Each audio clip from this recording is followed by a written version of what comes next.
Hello and welcome to AA Beyond Belief, the podcast. I'm your host, John S. Today's episode was recorded on August 6, 2016, at a celebration for the anniversaries of two AA groups in Kansas City, Missouri. Freethinkers in AA Kansas City celebrated 1 year, and the We Agnostics group celebrated its second anniversary. Amy P. chaired the meeting, and Roger C. was the featured speaker. This was a wonderful way to celebrate the anniversaries of our groups, and it's nice to be able to share this time with you. I hope you enjoy it.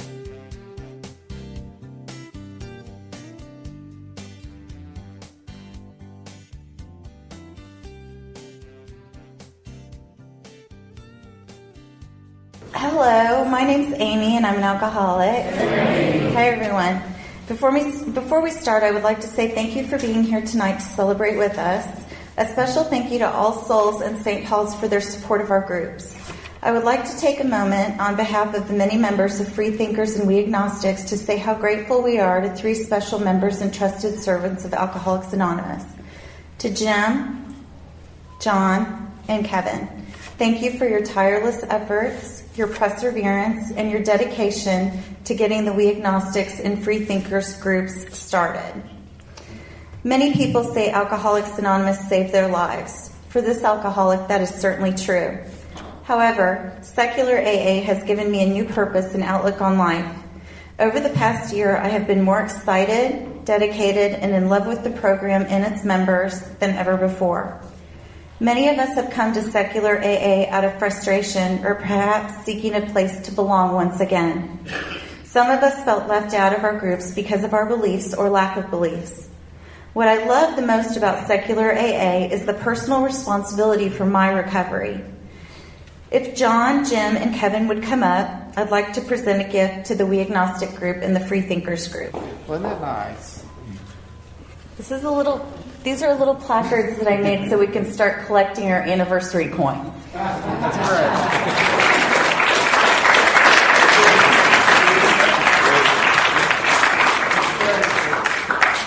Maybe someday we'll be able to afford a proper shadow box. If things continue the way they are, we'll have many more evenings like tonight. Just a couple of housekeeping items. This is an open meeting of Alcoholics Anonymous. If you are unfamiliar with Alcoholics Anonymous, we do have the anonymity thing. So please, who you see here, what you hear here, when you leave here, let it stay here. Oh, cool. And then if you guys could please either silent or put your phones on vibrate so that we don't distract the speaker. And also we're going to be recording. So if your phone goes off, it's going to be caught on the recording. So now what I'm going to do is I'm going to turn the meeting over to John, but I want to do just a little introduction. And I've known John for the last year. And very rarely do you see somebody that is so dedicated, hardworking, constantly thinking of ways to get the message out about secular AA. And I know for me, I admire you so much, and I'm so grateful for everything that you guys have done. And this last year has been one of the most difficult periods in my life, with my dad getting sick and then dying. And I truly believe that I've been able to deal with it so much better because of the We Agnostics and Freethinkers groups. So John, would you like to come up? Thank you, guys.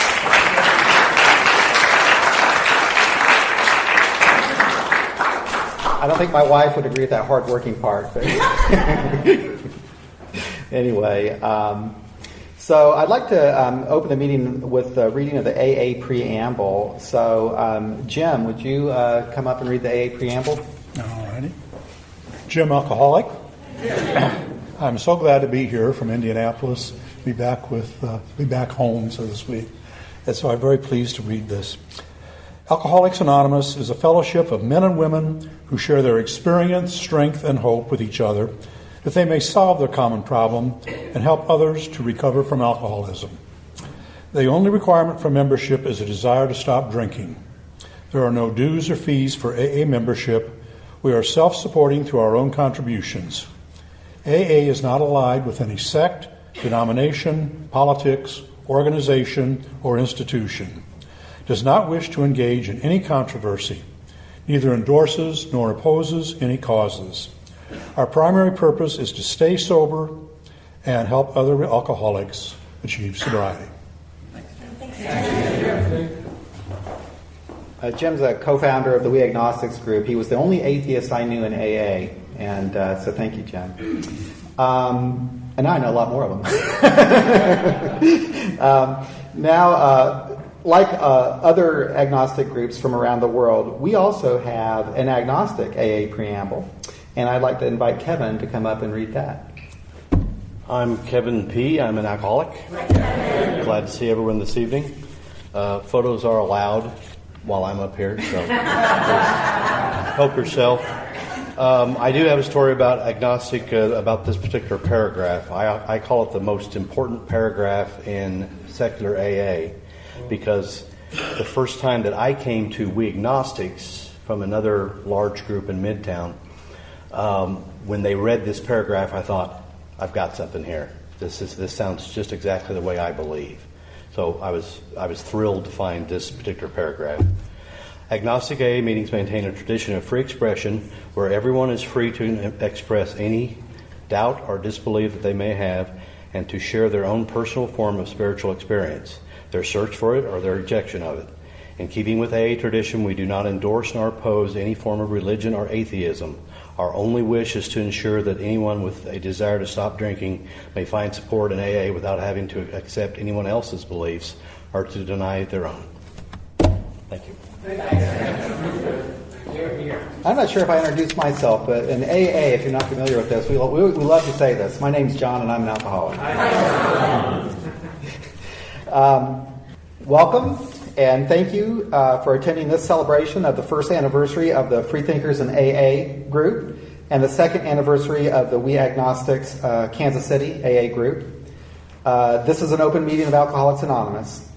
I'd like to welcome those of you who are visiting from other AA groups in the community, those of you who have come from out of town, and our family and friends.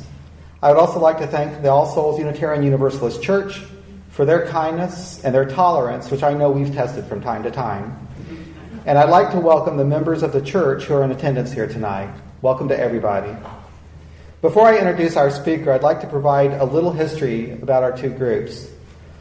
On July 20th of 2014, I asked Jim C. if he'd like to start an AA meeting for agnostics, atheists, and freethinkers.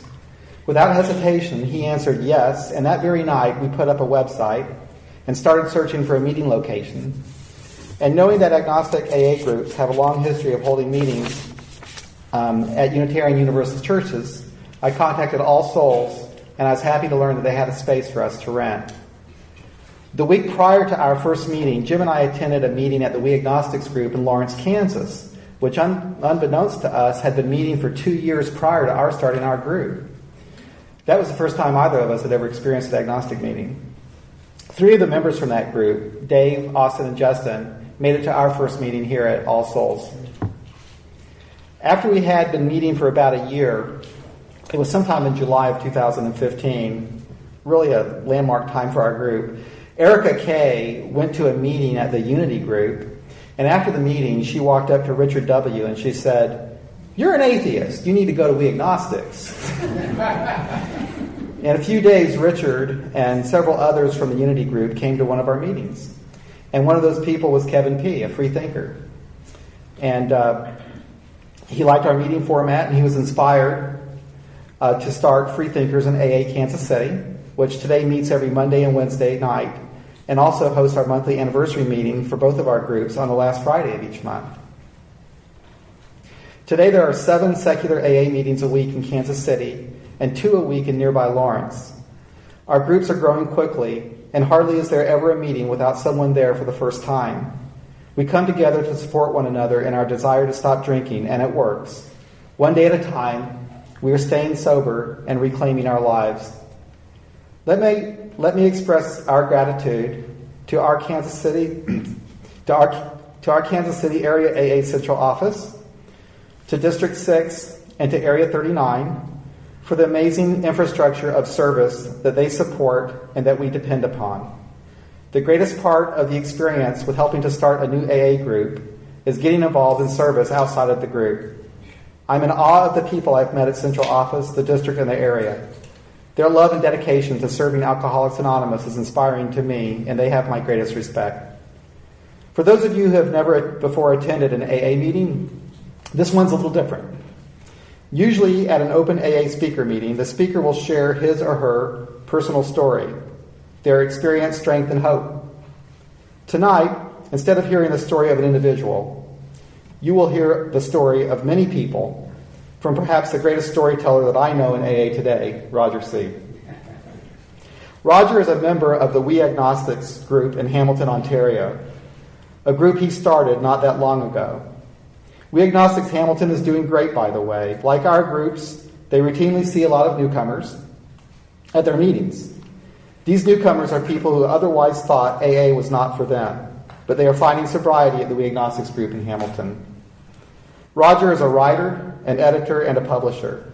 For the past 5 years, he operated the website AA Agnostica, a site which has helped many thousands realize they are not alone. It was the site that inspired me to help start an agnostic AA group in Kansas City. Roger is also dedicated to service to Alcoholics Anonymous. Some years ago, he helped start a campaign to request that the AA Grapevine produce a book of stories from agnostics and atheists in AA. At the last General Service Conference, this was approved, and it was agreed that the Grapevine would produce such a book. I should pause here also to thank our Area 39 delegate, Dave F., who served as the Grapevine chair at the last General Service Conference, and who was ever supportive and helpful to making this come to pass. Thank you, Dave, for your work for Alcoholics Anonymous. Your example of service is one that I admire. Now back to Roger. There is perhaps nobody in AA who has had a greater impact on my life and my recovery than Roger C. My experience in Alcoholics Anonymous today is beyond anything I could ever imagine. In a large measure because of Roger, my AA world knows no boundaries or borders. I'm grateful to Roger for agreeing to come all this way to speak. After his talk, Roger will welcome your questions, and afterward, we'll make our way to the Conover room down the hall for food and fellowship. I know Roger will be glad to have an opportunity to meet with you and to speak with you. So without further ado, Roger C. from Hamilton, Ontario.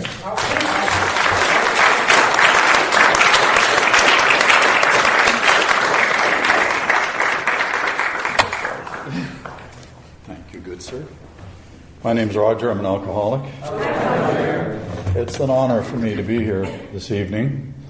And I'd like to thank John and Kevin and Jim and the We Agnostics and the Freethinkers in particular for this wonderful, wonderful experience. What is AA? I want to start off the day with a quote by Bill Wilson from a speech he delivered in New York City in 1965. It is my understanding of AA. Here it is. In AA, we are supposed to be bound together in the kinship of a universal suffering. Therefore, the full liberty to practice any creed or principle or therapy should be a first consideration.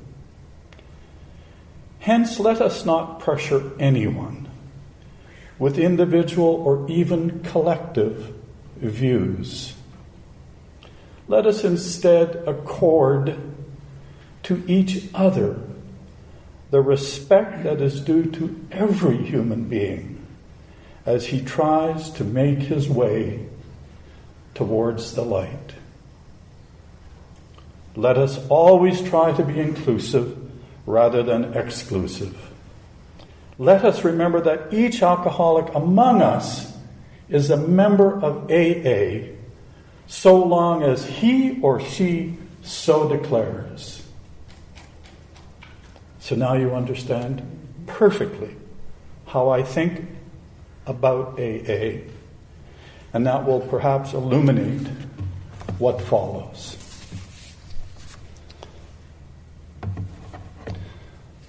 Rejection, creed, and dogma.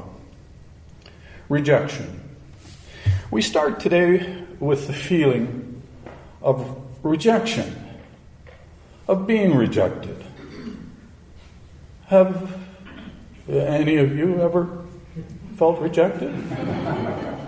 You know, rejected by a lover, a friend, a wife, a husband, rejected for a job that you think was made just for you, thrown out of a house, a relationship, trashed, insulted, abandoned. Can we have a show of hands here of anybody who's had that experience? All of you.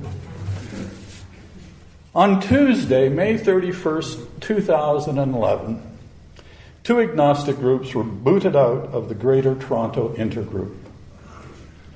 Thrown out, rejected, trashed.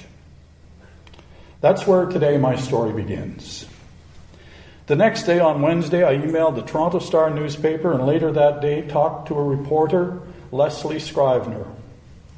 Later that weekend, an article appeared on the front page of the Toronto Star. On the top of the front page, does religion belong at AA?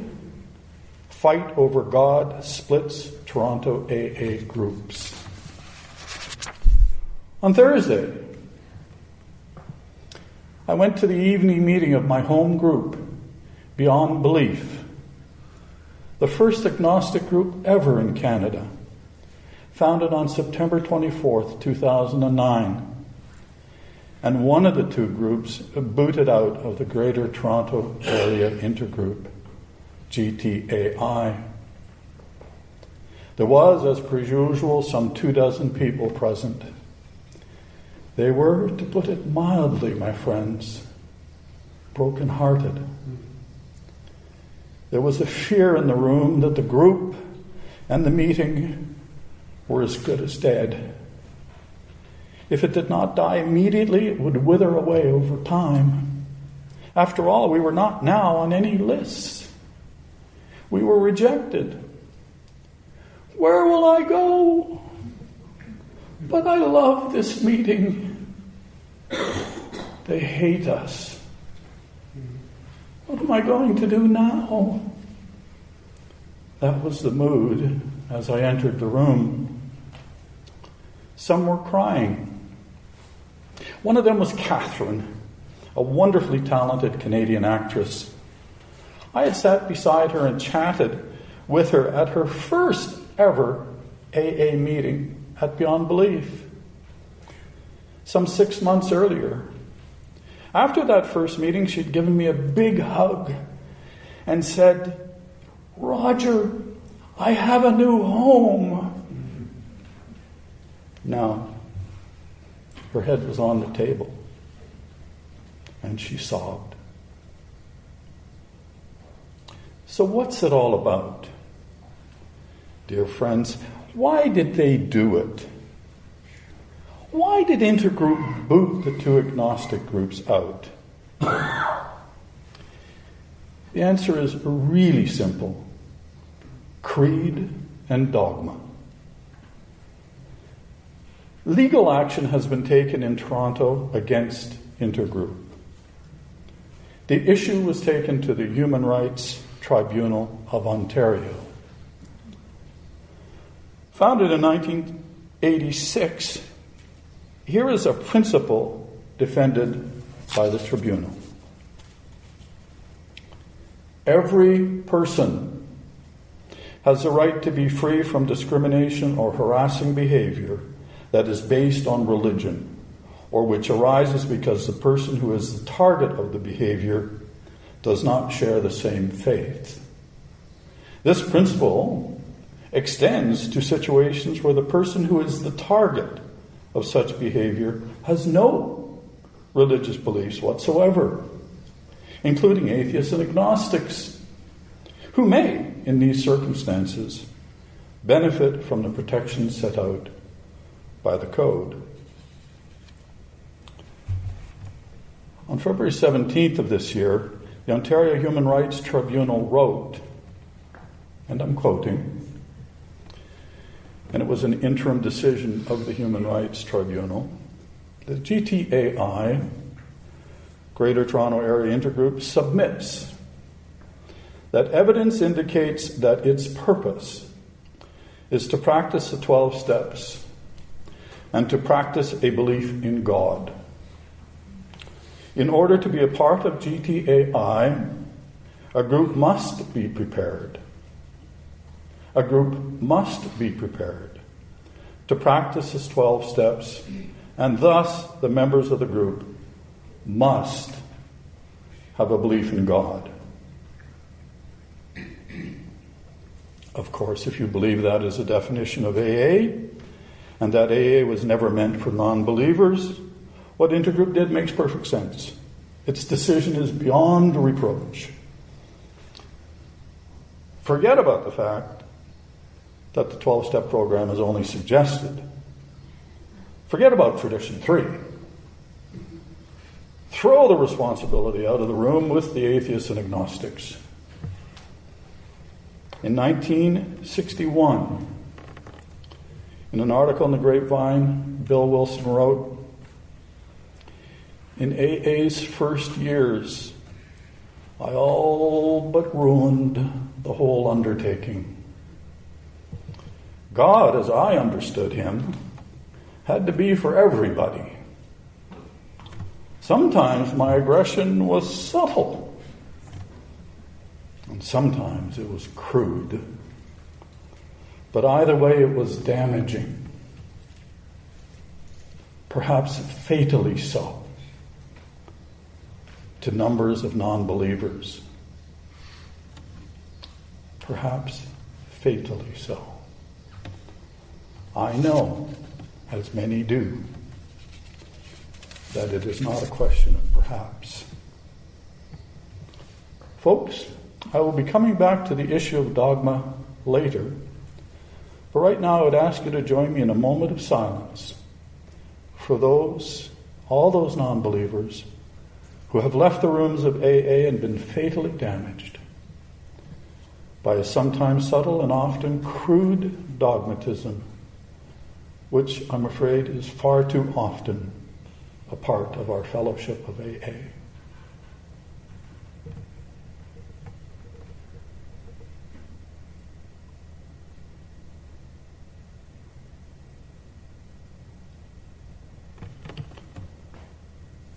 History. Now I'm going to talk about history. When the groups were rooted out, two things happened. One, I began to write, I thought I'm going to write a history of agnostic groups in AA. I thought, there was a long weekend, I'd be done by the end of the long weekend. But I thought, this should be written down. Well, there was nothing. I couldn't find a thing. Anywhere on the internet. I couldn't find a thing. So I phoned Michelle Mirza at the General Service Office. She's the chief archivist. And I said, Michelle, help me. They had nothing. So it was like a really incredible undertaking, and it took me months to write the thing. But what a pleasure it was. Did I ever learn a great deal? It was astonishing. One of the people I met while I was doing this was Ernie Kurtz. Ernie wrote the book Not God, a history of Alcoholics Anonymous. It's a must-read. It's a wonderful book. Not God in the title means that you knew not to play God. Not God, a history of Alcoholics Anonymous. Ernie was a priest, had been a priest. He was an alcoholic. He was so supportive of me, this author of this wonderful book that I had never read before, that I was able to continue on and do the job. I couldn't have done it without Ernie, without his support, because I felt I was running off. Nobody would talk to me. I would contact all kinds of people, and they just, you don't know. But Ernie was highly supportive, and so that book or that article, essay, was written. Now, the other thing that happened is I started a website. I was part of starting a website called AA Toronto Agnostics, and all we wanted to do was to list the time and place of the meetings, because now that was no longer done by the intergroup. It evolved. After 6 months, it became AA Agnostica. And people from around the world were contributing articles, and it was just inspiring. And it continued on. AA Agnostica began in mid-June 2011, and actually continued for 5 full years until mid-June of this year, when I thought, that's it. It's time to move on. 360 articles written by 169 people, I believe, from around the world, and a great website which will stay up forever. But it also was very inspiring to me as well, just to get the, as John and I have talked about, just to get the input from other people is so precious. It's so valuable. Okay. So now let's go way back, and look at some of the secular parts of the history of Alcoholics Anonymous, all of which were generated by working on this, a history of agnostic groups in AA. Let's start with Jim Burwell. Jim was a member of one of the first 2 groups of AA. He was a member of the group in New York that met at Bill Wilson's house. And he was anti-religious in a ferocious kind of way. So much so that members of his group were hoping he'd either get drunk or go away. Jim was part of a big battle which took place in 1939 over Alcoholics Anonymous, the Big Book. Thanks to Jim, 2 key changes were made. First, the word God was changed to God as we understood him in 2 of the 12 steps. Second, and most importantly, the word suggested was added to the phrase, here are the steps we took which are suggested as a program of recovery. I can't even begin to explain how important that word has been over the years. And of course, Jim is credited with Tradition 3. The only requirement for AA membership is a desire to stop drinking. Over the years, he was a very important part of AA and started a number of groups and meetings across the United States, always remaining, if you will, faithful to his lack of faith. It speaks to the nature of the fellowship in its early days that his membership was never, ever questioned. That was our friend Jim Burwell. So now let me talk about the first secular AA meeting ever. It took place 40 years after the origins of AA in 1935. It took place in 1975 in Chicago. That's the first meeting. And it was founded by a guy by the name of Wilson, but not Bill, Don Wilson. In the early 60s, he had tried AA and had attended meetings for 6 months, but left, put off by the religiosity. I was unable to work it, he said, because of the religious language in which the 12 steps are couched. He came back a decade later. His drinking had almost killed him. And I talked to friends of his in Chicago, and it had almost killed him. This time he decided to tough it out no matter how hard. Some of us may be familiar with that. After about 4 years of sobriety, in the autumn of 1974, he gave a speech at the Unitarian Church, an agnostic in AA, how it works for me. This talk was well received and he ended up delivering it in several Unitarian Universalist churches. And in fact, one of the ministers encouraged him to start an AA meeting for atheists and agnostics. The first ever meeting in AA explicitly for non-believers was held on January 7th, 1975 in Chicago, in a church. The name of the meeting was Alcoholics Anonymous for Atheists and Agnostics, which was very quickly shortened to Quad A. And Quad A has had a hugely interesting history in Chicago. In 1995, an article was written about it in the Chicago Tribune, while Quad A was celebrating its 20th anniversary. It's a wonderful article. It's kind of the equivalent of the Jack Alexander article published in the Saturday Evening Post in 1941, only this one is for We Agnostics in AA, and it's called A Different Road. That's the name of the article, and it begins like this.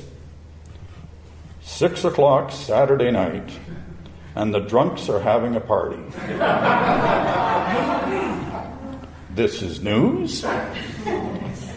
It is when the party is in Chicago's Second Unitarian Church on Berry Street.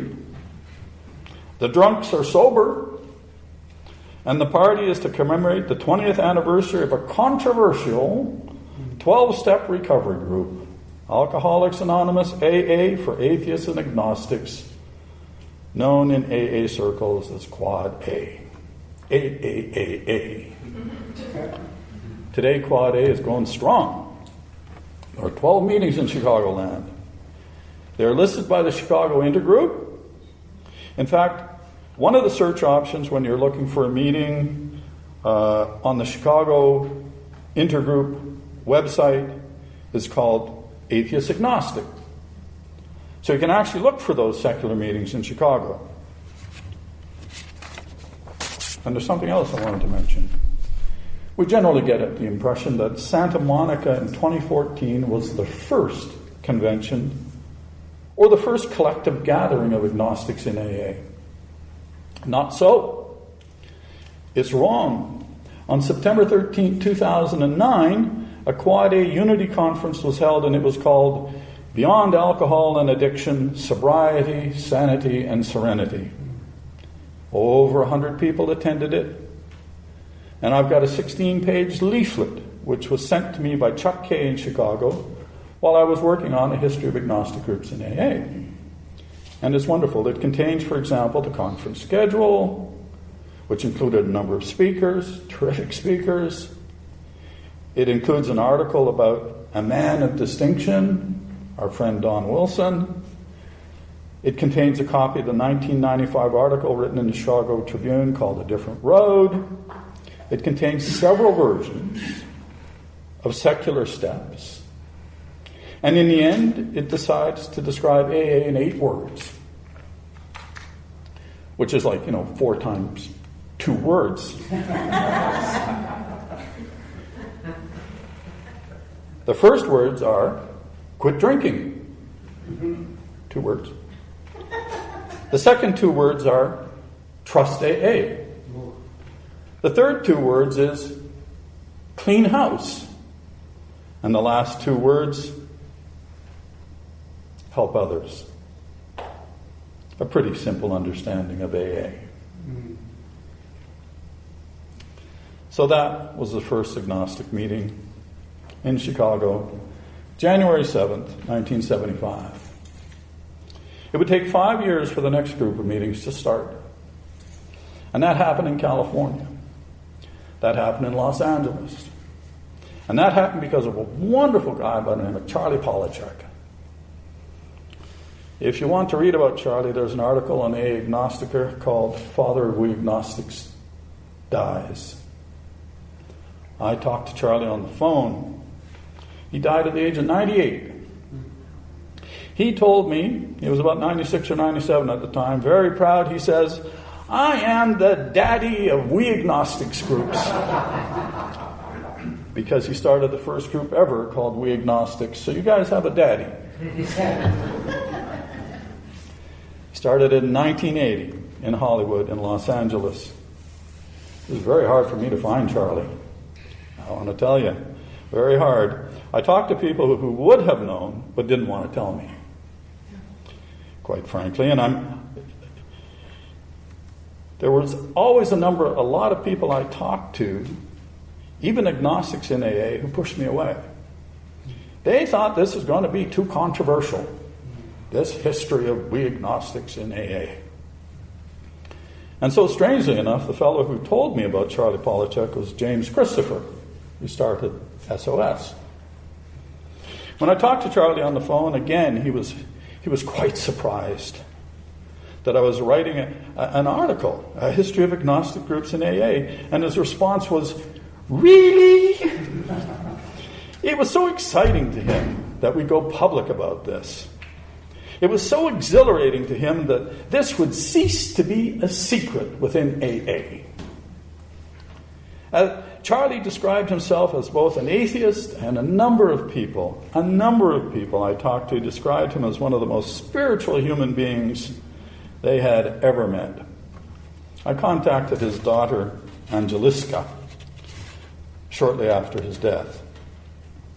And I'm throwing this in because I just like it. She did a post online and talked about Charlie's favorite haiku. And it goes like this. In the midst of a meadow, a skylark singing, free from everything. I like haikus. Around the year 2000, Charlie moved to Austin, Texas, where he again started a meeting called We Agnostics. He became friends with Nick H., who then started the second meeting for agnostics and atheists in Austin called Children of Chaos. Nick is the chair of the host committee that is organizing a convention for We Agnostics, atheists, and freethinkers in AA, which is going to be held this November 11th to 13th in Austin. I will also note that Intergroup for Austin, Hill County it's called, also lists atheists, agnostics as a meeting type. So if you're looking for a meeting for atheists and agnostics in Austin, there's a category called atheists/agnostics that you can click on. By the way, the meeting that Charlie started in Hollywood in 1980 still meets every Tuesday, and it's going strong. In fact, I'll mention that the person who was responsible for the first convention for agnostics and atheists in AA, Dorothy, that's her home group. AA and agnostic AA flourished in California in ways that it didn't flourish in other areas. So now, I'd like to talk about New York. Because we had these meetings in Chicago and we had these meetings in California, but there was nothing in New York, strangely enough. So, a guy by the name of Harry, a Californian, placed an ad in, are you familiar with this? Free Inquiry. It's a magazine. It's still running strong. It's a magazine that continues to exist today. It's published today for atheists and agnostics. So Harry wrote this little ad actually, in Free Inquiry. He knew that the thing was circulated throughout America, and his ad was addressed to atheists and agnostics in AA who were having trouble with the religious nature of many AA meetings. So Harry does this ad. And strangely enough, 3 people in New York answer it. They send a little letter to Harry. They didn't know each other, but they wrote the letter to Harry. Harry writes back and explains how the agnostic meeting worked, the formats and all that stuff, and then he connects them together. They are Ada H., John Y., and David L. The first meeting was held at Ada's home on September 10th, 1986. It was called We Atheists. It eventually moved to the Jan Hus Church, where it still meets today. And the name was changed to We Humanists. The three, Ada, John, and David, met together for over a decade at that meeting. For over a decade, they went to these meetings together. Thank you, Harry, in California.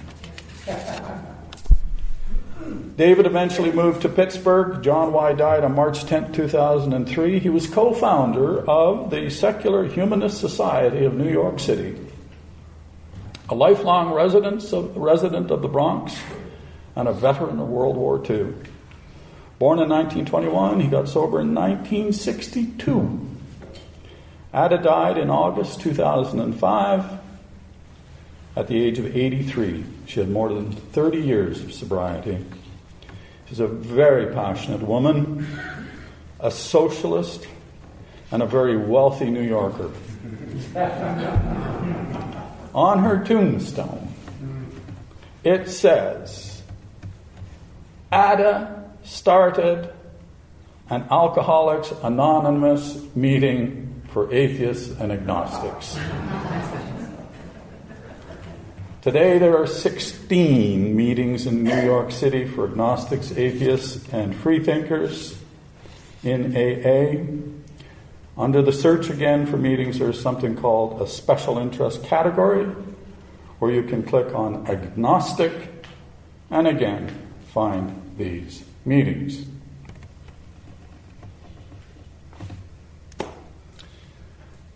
My next section is called The Failure of AA. Please don't be disturbed by the word failure. Every organization, every person experiences failure. Indeed, failure has been a big part of my own life, especially when I was a drinking alcoholic. I could make you quite a list of failures. But failure should not ever kill our hope for, well, success and growth in the future. As far as I can understand it, AA stopped growing as a fellowship sometime in the mid-70s. After that, it started to become more religious, more dogmatic. But in the mid-70s, it published two significant documents. One was the book Living Sober, which was first printed in 1975. It's a great, mostly secular book. The other was the pamphlet, Do You Think You Are Different?, published in 1976. It contains one article by an atheist and another by a self-described agnostic. And that's it. That's all. Nothing supportive or even sympathetic has been written or published by or for a non-believer in AA ever since. We're talking 40 years now.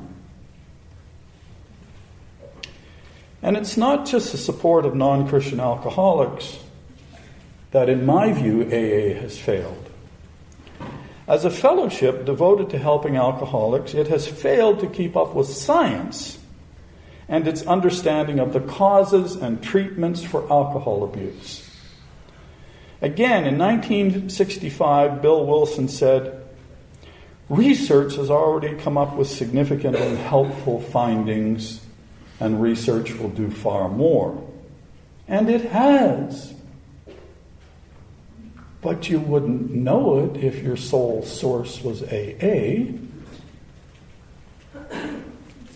But back to our agnostic AA members. Back in 1976, a subcommittee of the AA Literature Committee recommended that AA compile and write, quote, a pamphlet for agnostics and or atheists, unquote. In a report presented to the full literature committee in July, they wrote that such a pamphlet, and I love these words, quote, is needed to assure non-believers that they are not merely deviants, but full participating members in the AA fellowship without qualification. The Literature Committee decided not to recommend such a pamphlet to the 1977 General Service Conference. And on it goes. In 1982, the Literature Committee again declined to pursue a pamphlet for non-believers in AA. In 1996, the idea of such a pamphlet made it to the conference, but was rejected. The Trustees Literature Committee received a request from We Agnostics group in New York in July 1997, and I spoke to the woman who was responsible for that request, asking that the committee consider publishing a pamphlet titled, AA is not a religion. The committee declined to pursue this pamphlet. A similar proposal was rejected at the 2001 conference. And on and on and on it goes. So what is it that's going on? It's called dogma, my friends. Creed and dogma. Let's go back to the Greater Toronto Intergroup. In a document released on May 16th of this year, in response to the interim decision of the Human Rights Tribunal of Ontario, the GTAI argues that even though the steps are a suggested program, they are the only program in AA and must be followed by every group within the GTA. Not afraid to describe this belief as its creed, the GTAI goes on to insist that the 12 steps must be followed exactly as written. Otherwise, the group will be excommunicated. Expulsed. Now, not even the author of the steps believe that. In AA Comes of Age, the co-founder of our precious fellowship wrote, "We must remember that AA steps are suggestions only. We must remember. A belief in them as they stand is not at all a requirement for membership among us. This liberty has made AA available to thousands who never would have tried at all had we insisted on the 12 steps just as written." You would think that this would mean something to the GTAI, but apparently not. Bill saw it coming. He saw an AA that was becoming increasingly dogmatic. Again, from the speech he gave to the General Service Conference in New York in 1965, here is Bill Wilson. Quote, "It's a historical fact that practically all groupings of men and women tend to become dogmatic. Their beliefs and practices harden and sometimes freeze." Unquote. He continued, quote, "Simply because we have convictions that work very well for us, it becomes quite easy to assume that we have all of the truth. Whenever this brand of arrogance develops, we are sure to become aggressive. We demand agreement with us. We play God.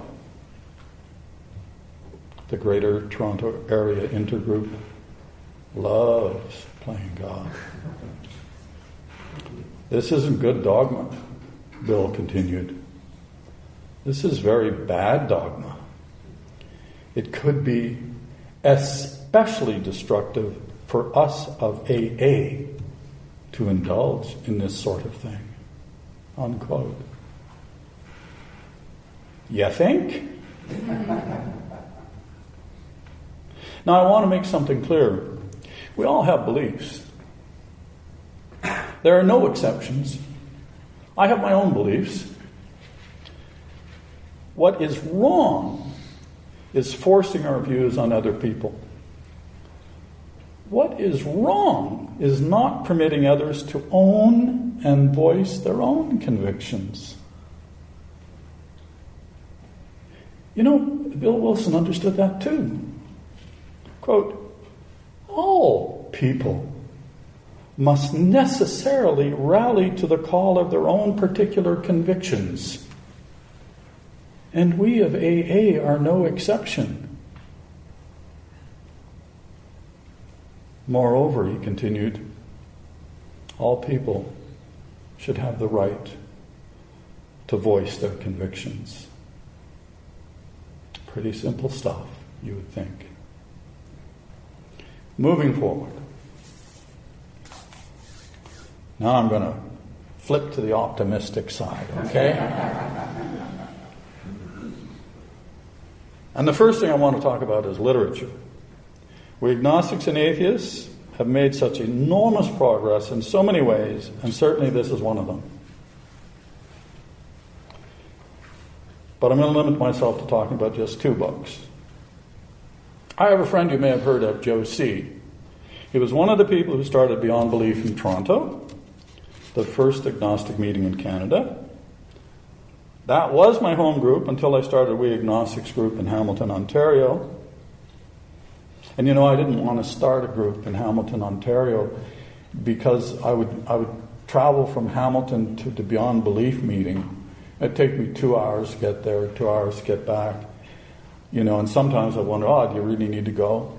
But you know, after I'd sit through the meeting and listen to people share, I would feel an inner peace and strength and hope and optimism and joy in looking forward to the next days of my life as a result of that meeting. So I didn't want to start one in Hamilton because this was a lifesaver to me. I talked with someone today and we shared that word. But actually, We Agnostics in Hamilton has worked out the same way. So I'm delighted with it. Anyway, in 2013, Joe and I were in an incredible competition. We're dear friends, but we compete. He was working to publish Beyond Belief, Agnostic Musings for 12-Step Life, which he had spent 5 years writing. And I was trying to publish the Little Book, a collection of alternative 12 steps. He beat me by about 2 weeks. Beyond Belief has turned out to be hugely helpful. It's a book of daily reflections. I know a number of groups across the world that use it. We'll read the daily reflection and then have a discussion at their meeting following that reading. So it's a very, very popular book. The Little Book just came to be. Gabe S. in England, who had written articles on Agnostica, had a collection of alternative 12 steps, and he sent them to me, and I thought, what an interesting idea. A collection of alternative 12 steps. At Agnostica, we started looking online for secular interpretations of the 12 steps and found some terrific versions. And then we added a part 2. 4 very concise, secular interpretations of each of the 12 steps by famous authors. And I contacted each and every one of them and was just delighted and honored to talk to them. One of them was Stephanie Covington, who wrote A Woman's Way Through the 12 Steps. And another was Gabor Mate, a Canadian, who had written In the Realm of Hungry Ghosts, which is one of my favorite books. And then I wrote a part 3, A History of the Origins of the Steps, and we published it. I love the book. I had to mention it today because for groups like the GTA Intergroup, it's heresy. Pure heresy. And for everybody else, it is diverse, gender respectful, equitable, and most importantly, on the contemporary side of life. It ain't 75 years old. AA Agnostic has published 5 other books for atheists and agnostics in AA. And of course there have been other books, such as John Lauritsen's A Freethinker in Alcoholics Anonymous and Mariah Hornbacher's Waiting a Non-Believer's Higher Power. And she published that in 2011. And that was really the beginning. There was nothing before that. Nothing in print before that. Another book that I published a second edition of, The Alternative 12 Steps, A Secular Guide to Recovery, was actually published by 2 women in 1991, but it was out of print. And I managed to contact them and publish it again in a second edition in 2014. And I am very proud to announce today that AA Agnostica will be publishing another book in the next few months. This one will be by a dear friend sitting in this very room, Thomas Brinson, and it may very well be called Each Breath a Gift, a memoir with reflections on a life of recovery. Stand up, Thomas.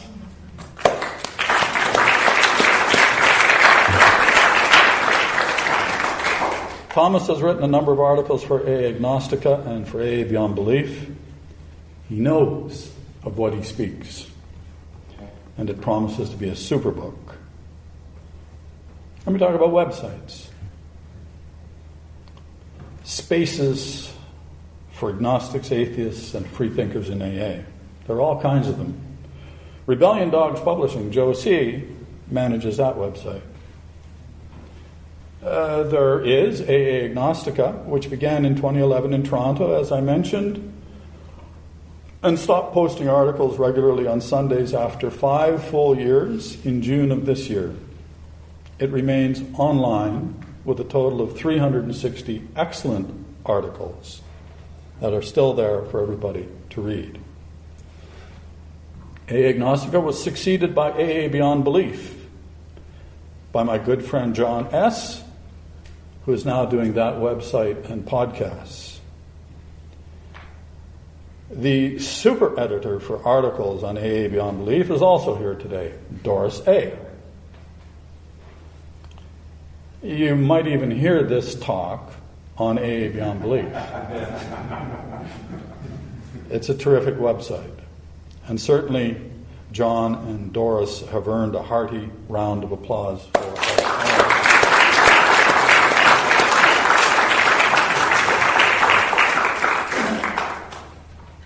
Then there are 25 websites for individuals or groups of agnostic meetings, including 2 for this area as well.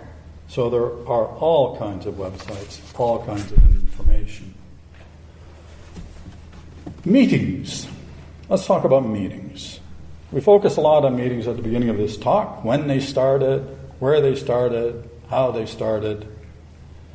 When my essay, A History of Agnostic Groups in AA, was completed in 2012, 4 years ago, there was a total of 87 agnostic meetings worldwide listed on the New York website. Today, and I just talked to Deirdre a few days ago, she manages the New York website, and asked, how many meetings are there? Today, there are over 300 meetings for agnostics and atheists in AA. We've added more than 200 in a few years.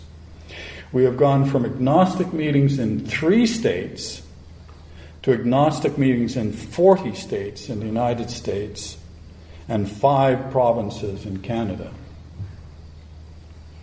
And let's congratulate 2 in particular who are celebrating birthdays today, right here and right now in Kansas City. Freethinkers in AA celebrating 1 year, We Agnostics celebrating 2 years. Our hearty congratulations, folks.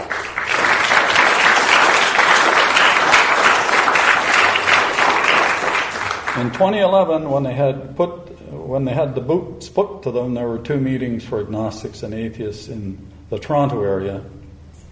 Today there are 13. It's also very fantastic.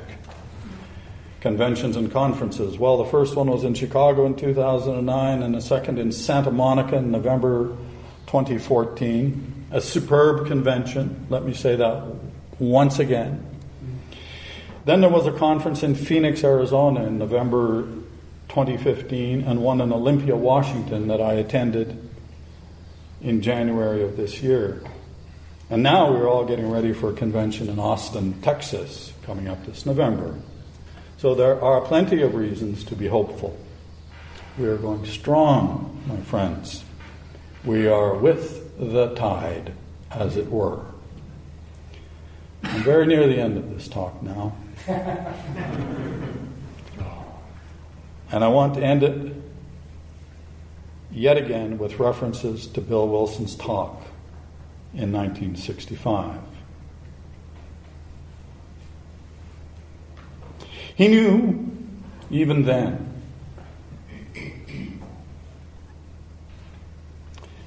that AA was failing people.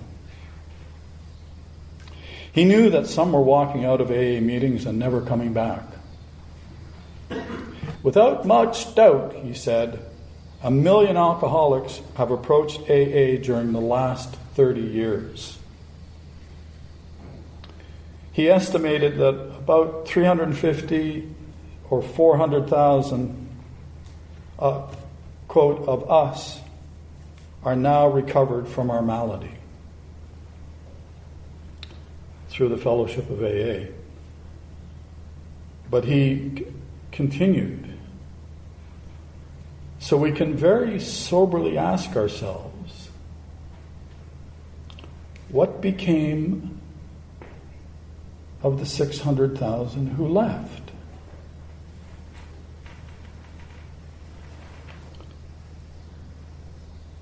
Another quote from Bill. How much and how often did we fail them? And then he continued, our very first concern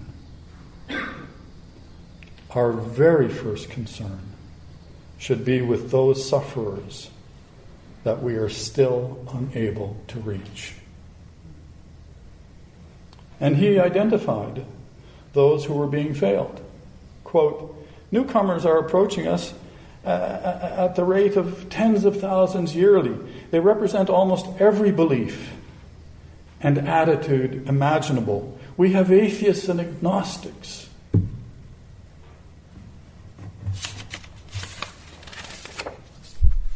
But you know what?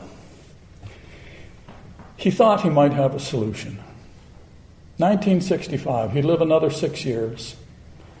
He had turned AA over to trustees 10 years earlier in 1955. But he thought he had a solution.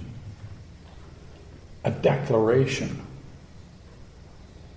Something that everyone would understand, whether you're atheists or agnostics, whether you're dogmatic, whether you're religious, everybody would understand. He brought that declaration later in the summer to Toronto, to Maple Leaf Gardens. It was AA's 30th anniversary international convention. Its theme was responsibility. And thus, the responsibility declaration that everyone should understand as the very mission of Alcoholics Anonymous. In an extraordinarily moving event after Bill's speech on July 3rd, 1965, at Maple Leaf Gardens in downtown Toronto, more than 10,000 delegates, trustees and AA representatives from 21 countries rose to their feet, joined hands, and led by Bill, recited for the very first time the brand new AA Responsibility Declaration.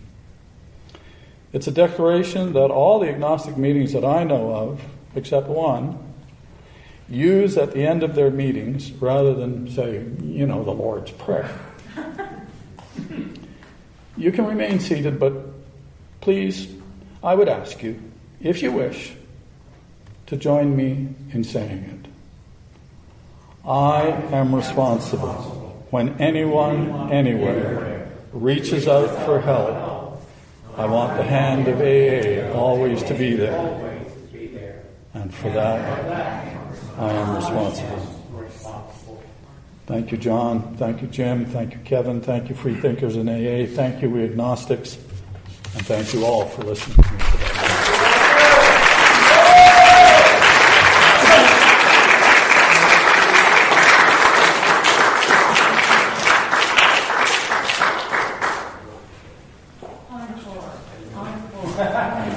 Thanks again. Does anybody have any questions for our speaker? We do have a microphone set up, and he's going to take some question and answers if anybody has any questions for him. And then after that, we'll conclude and go down for refreshments. And there's a microphone up here if you want to, if anybody's brave enough to ask any questions. I am Brian, alcoholic from Lawrence. First, just want to thank all the people here in Kansas City for organizing this event. I found it really inspiring.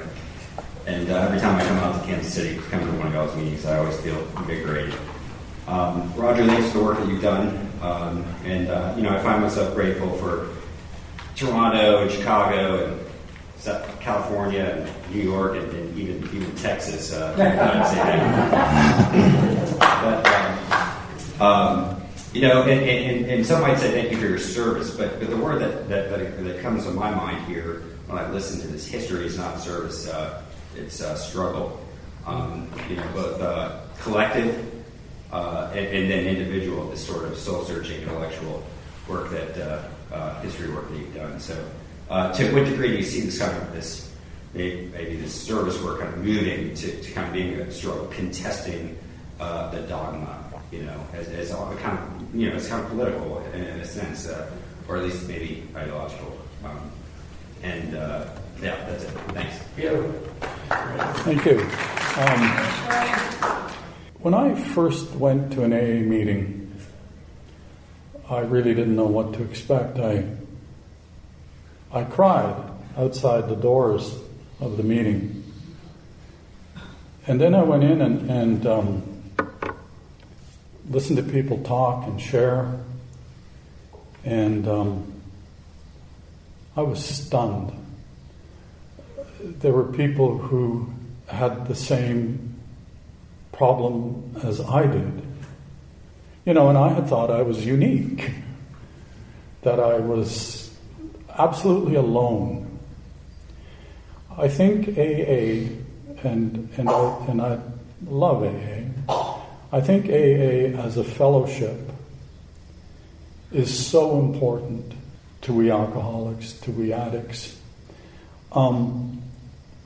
It's the sharing. It's the stories that you hear. It's the struggles and it's the successes. Like at that meeting, that first meeting I went to, there were people who had several years of sobriety, and I thought, well, how the hell do you do that? I had no idea. But don't drink and go to meetings. And the fellowship was so strong for me. So when you ask about a struggle in terms of AA, I believe that there is a current struggle going on to, if you wish, if you will, contemporize the fellowship. There's a growing number of atheists and agnostics. The Pew Research Foundation calls them nuns, people without religious conviction. And we have a place, and it is AA, only there are people within AA that we must struggle to convince that we are not, quote, mere deviants, but full participating members of the fellowship. I trust that's something of an answer. Okay. Thank you.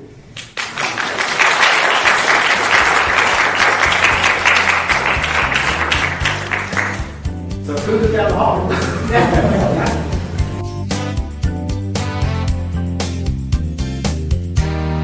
Well, that's it for another episode of AA Beyond Belief, the podcast. Hope you enjoyed spending this time with us. Next weekend, we'll be back with another episode. This time, we'll be talking to Erica Kay, who comes from my home group. She'll be telling her story about how she learned to fit in with traditional AA. I think you'll like this one. Until then, take care and be well.